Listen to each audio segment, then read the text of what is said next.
지난주 화요일에 우리 노예 목사님들 모임이 있어서 거기서 교제를 나누었습니다. 그러다가 제가 우리가 후원하고 있는 원정필 선교사님 소식을 조금 듣게 되었습니다. 그래서 여러분들도 이 소식을 좀 이렇게 나누면 기도하는데 조금 더 구체적으로 기도할 수 있을 것 같아서 이 시간 조금 나누기를 원합니다.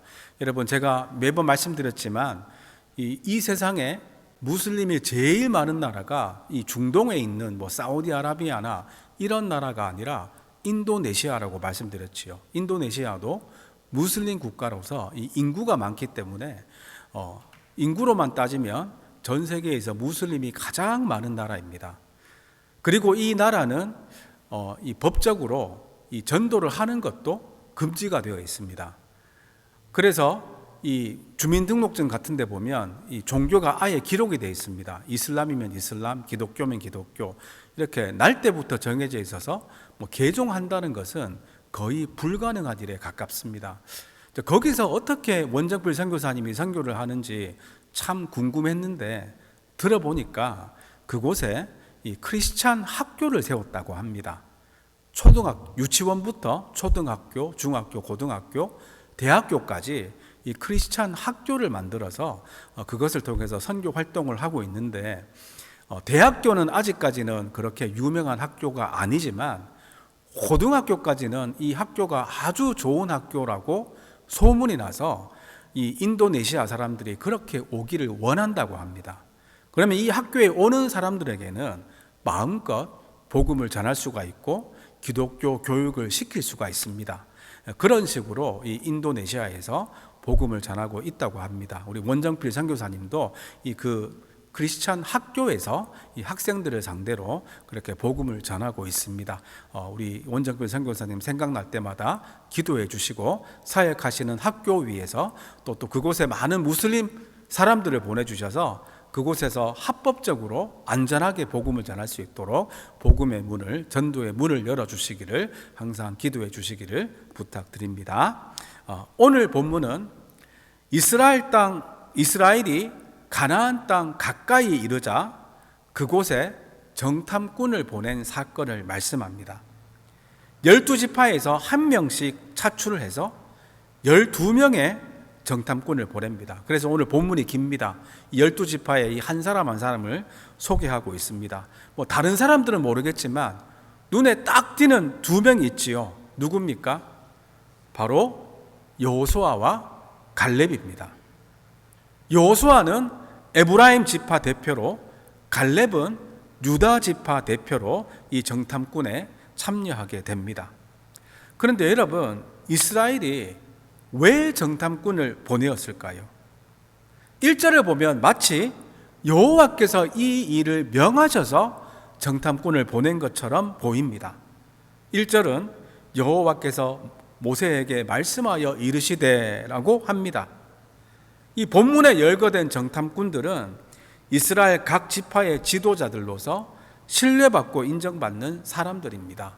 그러니 마치 하나님이 이 신실한 정탐꾼들을 보내라는 것처럼 보입니다. 그러나 신명기 1장을 보면 의심 많은 백성들이 정탐꾼을 보내자고 그렇게 강하게 요청을 합니다. 그 요구에 못 이겨서 하나님께서 정탐을 허락하셨다고 말씀합니다. 그렇다면 민수기는 왜 이렇게 가나안 정탐 명령을 하나님이 직접 내리신 것처럼 기록했을까요? 여기에는 분명히 의도가 있습니다. 정탐을 하고 난 후에 정탐꾼들의 부정적인 반응을 강조하기 위해서입니다.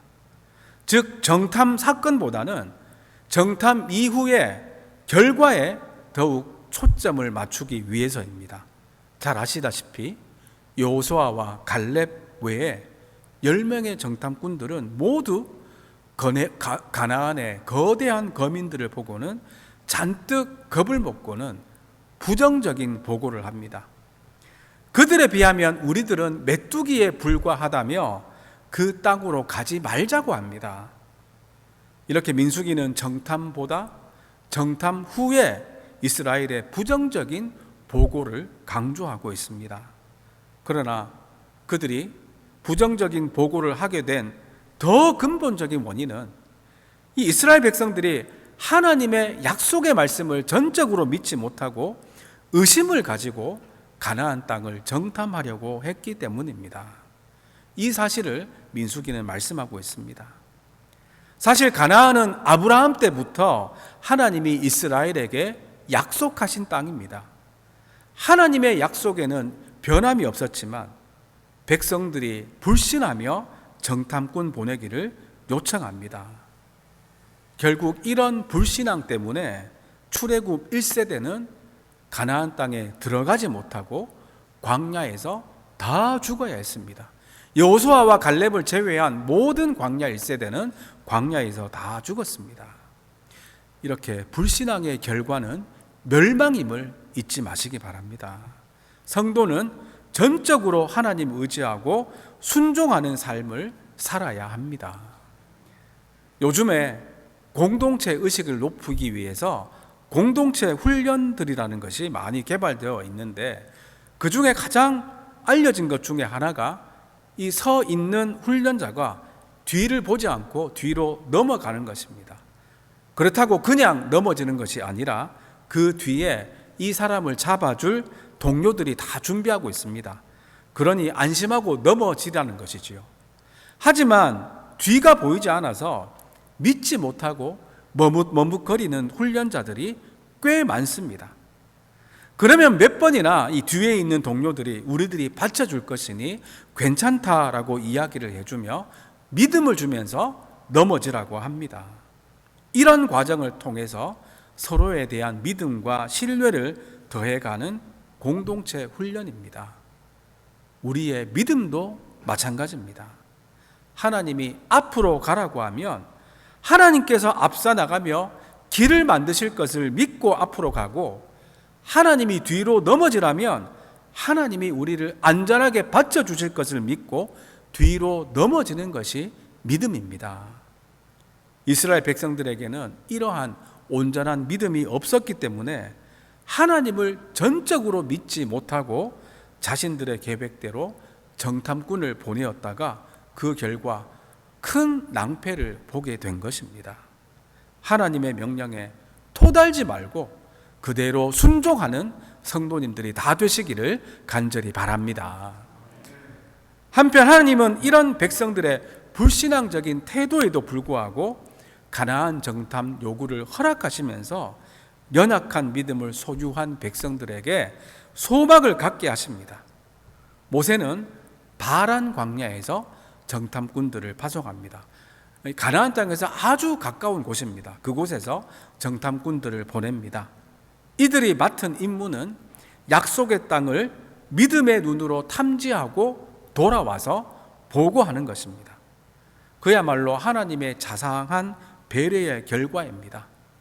하나님은 불신앙도 허용하시며 우리가 믿음의 사람으로 성장하도록 단련하십니다. 하나님은 우리의 섣부르고 불완전한 선택까지 선으로 바꾸어서 그의 선하신 뜻을 이루고자 합니다. 그렇다고 해서 하나님이 어차피 선한 길로 인도하신다며 함부로 살아서야 되겠습니까? 오히려 하나님의 은혜에 더 감사하며 하나님을 경외하며 순종하며 살아야 합니다. 여러분, 가능성을 점검한 뒤에 순종하는 것은 참된 순종이 아닙니다. 언제든 가능성보다 하나님 약속을 우선시해야 합니다. 하나님이 바라시는 것은 온전한 믿음과 온전한 순종입니다. 그래서 순종하면 순종 크리스찬이고 불순종하면 잡종 크리스찬이라고 하지 않습니까? 순종하는 순종 크리스찬들이 다 되시기를 간절히 바랍니다. 본문은 이어서 이 정탐꾼들의 임무를 말씀합니다. 그들의 임무가 18절부터 나오는데 가나안 거민들이 강한지 약한지 또 많은지 적은지 그 땅이 좋은지 나쁜지 사는 성읍이 진영인지 산성인지를 알아오는 것입니다. 산성은 성벽이 있는 요새를 말하는 것이고 진영은 성벽이 없는 주둔지입니다. 즉 군사 시설이 어느 정도인지 파악하라는 것입니다. 뿐만 아니라 20절에 보면 토지가 비옥한지 메마른 나무가 있는지를 알아오라고 합니다. 마지막으로 그 땅의 실과를 가져오는 것이 그들의 임무였습니다. 정탐꾼들은 이 명령들을 담대하게 책임감 있게 다 수행합니다. 이들은 남쪽 신광야에서 시작해서 헤브론에 이르기까지 가나안 땅을 두루 정탐합니다. 높은 산악지대에 위치한 헤브론은 고대 팔레스타인의 주요 도시였습니다. 이 헤브론에는 강하고 키가 큰 아낙 자손이 거주하고 있었습니다. 정탐꾼들은 또 에스골 골짜기에서는 포도송이를 발견했습니다. 포도송이가 얼마나 큰지 두 사람이 어깨에 메고 가야 했습니다. 이렇게 과실이 풍성하게 자라는 비옥한 땅임을 보게 됩니다. 이들은 가나안 땅에 포도 한 송이 달린 가지와 석류와 무화과를 가져오면서 임무를 완수합니다. 과연 하나님이 말씀하신 대로 그 땅이 젖과 꿀이 흐르는 땅임을 확인하고 돌아옵니다. 여러분, 젖과 꿀이 흐르는 땅 이야기 많이 들어보셨죠? 이게 무슨 뜻이냐 하면 젖이 흐르는 땅이라는 것은 가축이 잘 자라서 젖을 많이 낸다는 뜻이고, 꿀이 흐르는 땅이라는 것은 농사가 잘 되는 아주 기름진 비옥한 땅이라는 뜻입니다. 그런데 문제는 이 좋은 가나안 땅에 아낙 자손 같은 강한 족속이 살고 있다는 것입니다. 견고한 성읍과 거대한 민족이 버티고 있지만 하나님은 이 땅을 이스라엘 백성에게 주시겠다고 약속하셨습니다. 그러니 도전과 두려움 앞에서 하나님의 약속을 굳게 믿고 순종해야 했습니다. 그러나 이들은 하나님의 약속을 믿지 못하고 정탐꾼들을 보내었고, 또 정탐꾼들의 부정적인 보고를 듣고는 그만 포기하려고 하고 좌절하려고 했습니다. 여러분, 우리들 인생도 마찬가지입니다. 우리가 지금 비록 광야 같은 험한 길을 걷고 있을지라도 마침내 얻게 될 아름다운 천국을 소망하며 이 땅에서 주어진 임무에 충성해야 합니다. 안타깝게도 이 정탐꾼들이 눈여겨본 것은 가나안 땅의 아름다움이 아니라 거대한 가나안 거주민이었습니다. 그래서 대부분의 정탐꾼들이 낙담하고 돌아와서 부정적인 보고를 합니다. 그들은 눈앞에 보이는 현실의 장애물 때문에 하나님을 믿지 못했습니다. 사실 모세가 정탐꾼들에게 그 땅의 실과를 가져오라고 명령한 것도 가나안 거주민들에게 지레 겁먹지 말고 그 땅에 대한 소망을 품게 하려는 의도였습니다. 하나님은 우리들을 위해 풍성한 삶을 예비하고 있습니다. 그러나 사탄은 이 축복을 누리지 못하게 하려고 악한 세상이 얼마나 강력한지를 보여주며 지레 포기하게 만듭니다. 그때마다 우리와 함께 하시는 하나님을 신뢰하며 담대하게 나아가시기를 간절히 바랍니다. 하나님과의 깊은 내적 연합을 강조하며 경건주의 운동에 큰 영향을 미친 프랑스의 여성 신학자 잔느 귀용은 이런 말을 남겼습니다. 하나님의 계시가 아닌 인간의 통찰을 믿으면 자기 기만에 빠지게 된다. 여호수아와 갈렙을 제외한 정탐꾼들에게 딱 맞는 말 아닙니까? 그들은 가나안 땅을 주시겠다는 하나님의 계시의 말씀을 믿지 못하고 인간의 통찰에 따라 가나안의 거민을 보고는 스스로를 속이고 하나님이 주시겠다는 가나안 땅을 포기하자고 합니다. 이 정탐꾼들을 반면 교사로 삼아서 내 통찰이 아니라 하나님의 계시인 말씀을 믿고 순종하여서 복된 삶을 누리는 성도님들이 다 되시기를 간절히 바랍니다. 잠언 3장 6절은 매사에 하나님을 인정하면 하나님이 우리의 길을 인도하실 것이라고 약속하십니다. 한 목사님은 이 구절의 두 문장 사이에 담장을 글이라고 합니다. 너는 범사의 글을 인정하라 라는 문장과 그리하면 내 길을 지도하시리라 라는 문장 사이에 담장이 내 역할과 하나님의 역할 사이에 구분이라는 것입니다. 이 약속의 말씀에서 내 역할은 하나님을 인정하는 것입니다. 이는 이미 아는 부분에서 하나님께 순종하고 옳은 결정을 위해 하나님이 주신 모든 자원을 활용한다는 뜻입니다. 반면 하나님의 역할은 내 길을 지도해 주시는 것입니다. 그러므로 내가 내 역할을 감당하면 하나님도 하나님의 역할을 감당하신다는 것입니다. 그런데 인생의 스트레스 대부분은 인간인 우리가 하나님의 역할을 대신 감당하려는 데서 오지 않습니까? 그럴 때마다 하나님은 인내하시며 이렇게 말씀하십니다. 어서 담장을 넘어 내 역할로 다시 돌아가렴. 그렇습니다. 이미 아는 부분에 순종하면 하나님 뜻 가운데 알지 못하는 부분을 깨닫게 됩니다.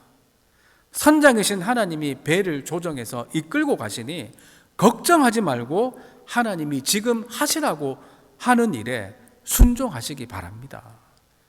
여러분, 믿음이 없는 사람은 현실이라는 벽 앞에서 뒤로 물러납니다. 이스라엘 정탐꾼들도 가나안 땅을 정탐한 후 대체로 자신들이 본 사실을 보고하기는 합니다. 회중에게 자신들이 가져온 과일을 보여주며 가나안 땅이 과연 풍요롭고 비옥한 땅이라고 전합니다.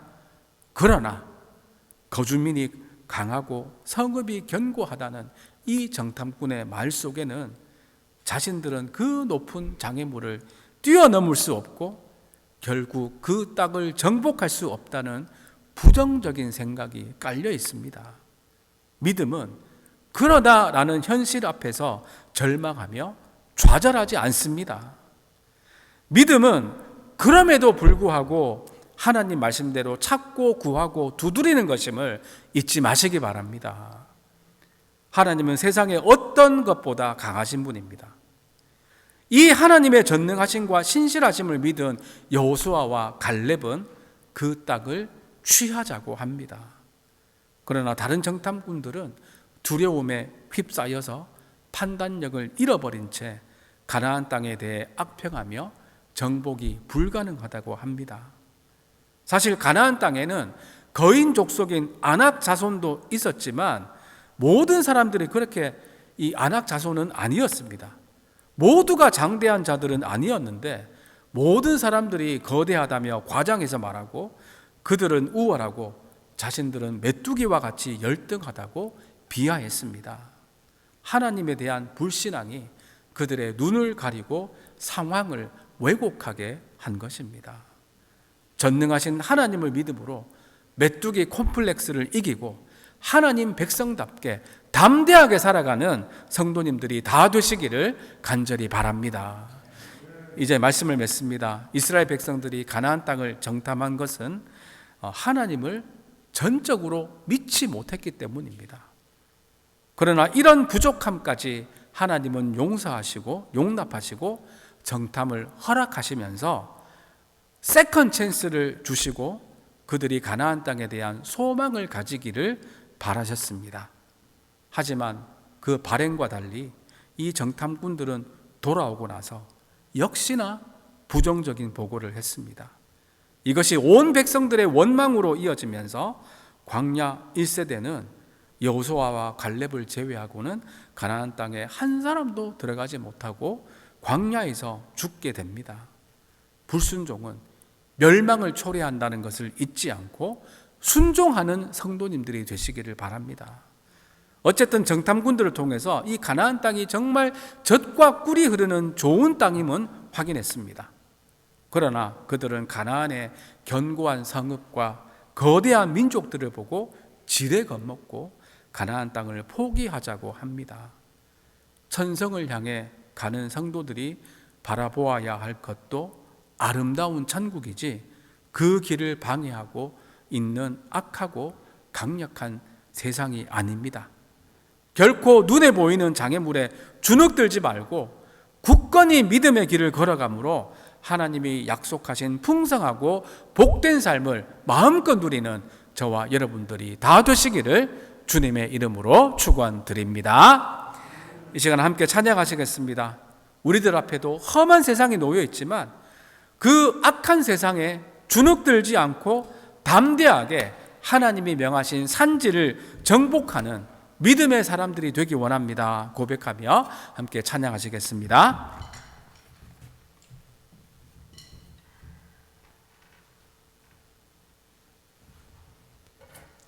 이 산지를 내게 주소서. 오늘 나눌 말씀 생각하시면서 찬양하시겠습니다.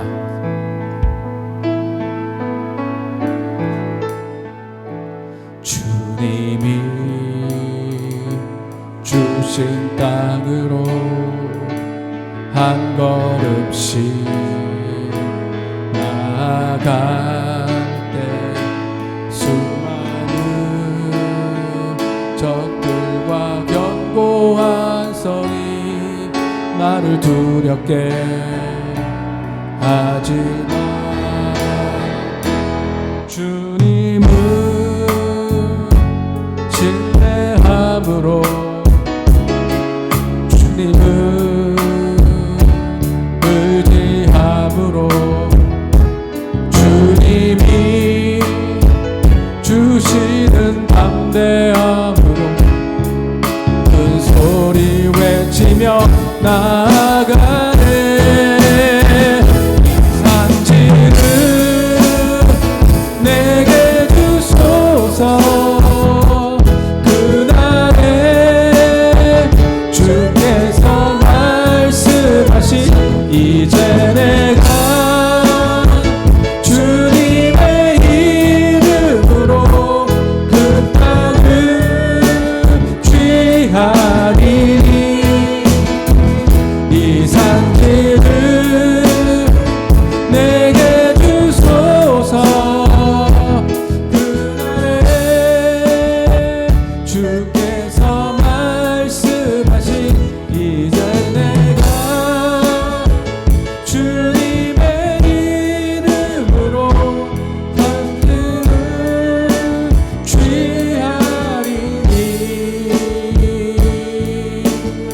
다시 고백합니다. 주님이 주신 땅으로 주님이 주신 땅으로 한 걸음씩 나아갈 때 수많은 적들과 견고한 성이 나를 두렵게 하지만 주님은 신뢰함으로 주님은 의지함으로 주님이 주시는 담대함으로 큰 소리 외치며 나아가네. 이 산지를 내게 주소서. 그날에 주께서 말씀하신 이제 내가 주님의 이름으로 그 땅을 취하리니 두 산지를 내게 주소서. 그날에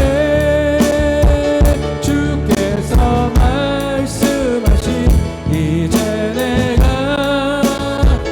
주님의 이름으로 그 땅을 취하리니.